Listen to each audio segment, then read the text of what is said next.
Hey skiers, I'm Jeff from SkiEssentials.com. Welcome to our 2026 ski test. Today we're talking about the Armada ARV 112. Awesome ski. I think Armada's always been pretty well known for making some really good powder skis. In the past, they've had the JJ. They still have the JJ UL, the 116 underfoot ski.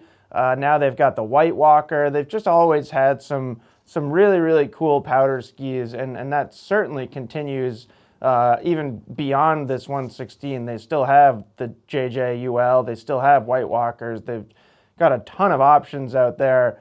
I think this 112 is really cool because it still captures the success that Armada's had with powder skis, but it's a little bit more well-rounded and a little bit better kind of like in between storms. So on a lot of days where, you know, you'd be putting your White Walker away the day after a big storm, this ski you can still stay skiing through chop, through crud, snow, just leftover conditions days after a storm, and you're still going to have a really good time. So really cool ski. I also love the progression of the ARV line. They start with narrower skis that feel very focused as park skis, and then kind of slowly move towards more of like powder, even big mountain style skis. And like going from 106 to 112 here, this ski's a little bit stiffer.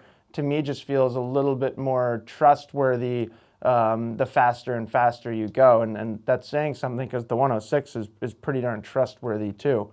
So poplar wood core in this ski. Pretty simple construction in all the ARV skis. They do have an ash binding insert, or an ash insert, I should say, that is for binding retention.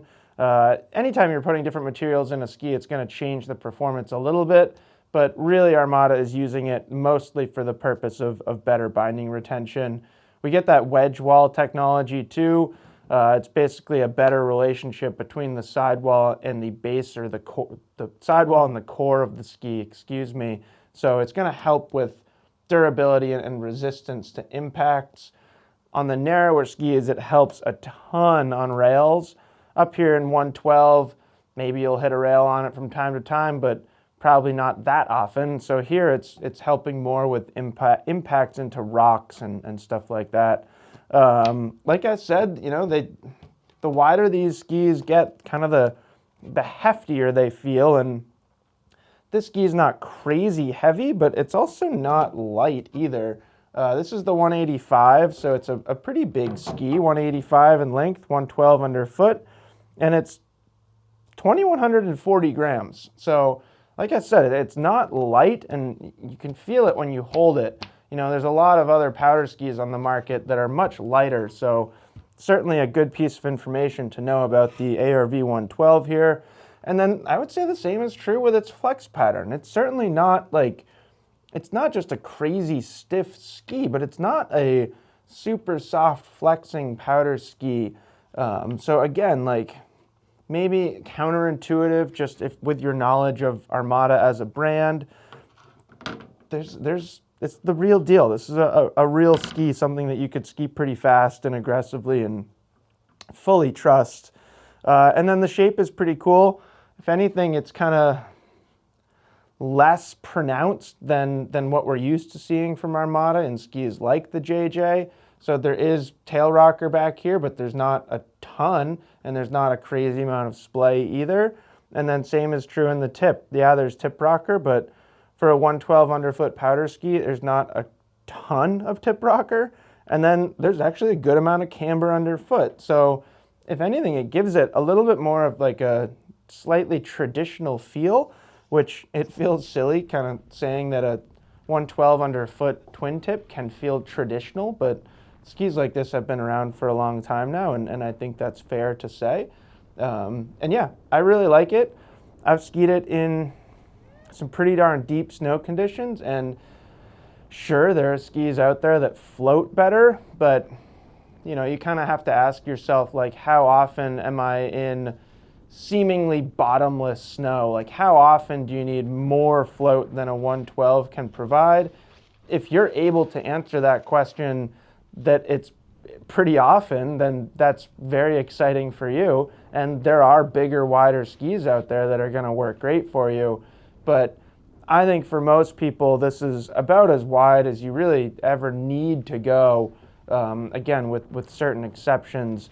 And with that, you get a lot of actual versatility out of it. It floats, it's easy to ski in powder, the shape works really well. You never feel like you have tip dive, but it also feels pretty surfy and easy to maneuver.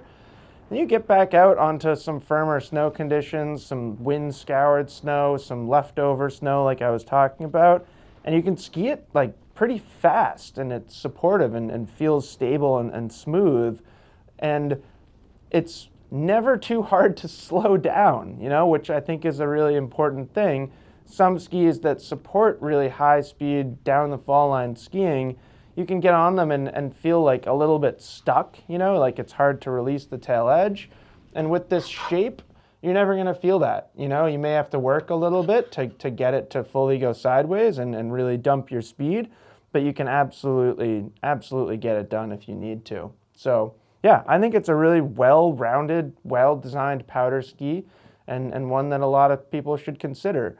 I do think it's probably better for somebody who's used to being on a relatively centered ski. Like, you should probably have at least some park skiing in your background, just so you're aware of what this is going to feel like being a little bit more centered here. If you've never skied switch, if you're not planning on landing backwards, if you're not going to be spinning, then it's like almost always better to go with a more directional ski, something with more tip rocker than tail rocker and with a more set back mount point. So that's it. That's the ARV 112 from Armada. Let us know if you have any questions about it, and we will see you out there on the slopes.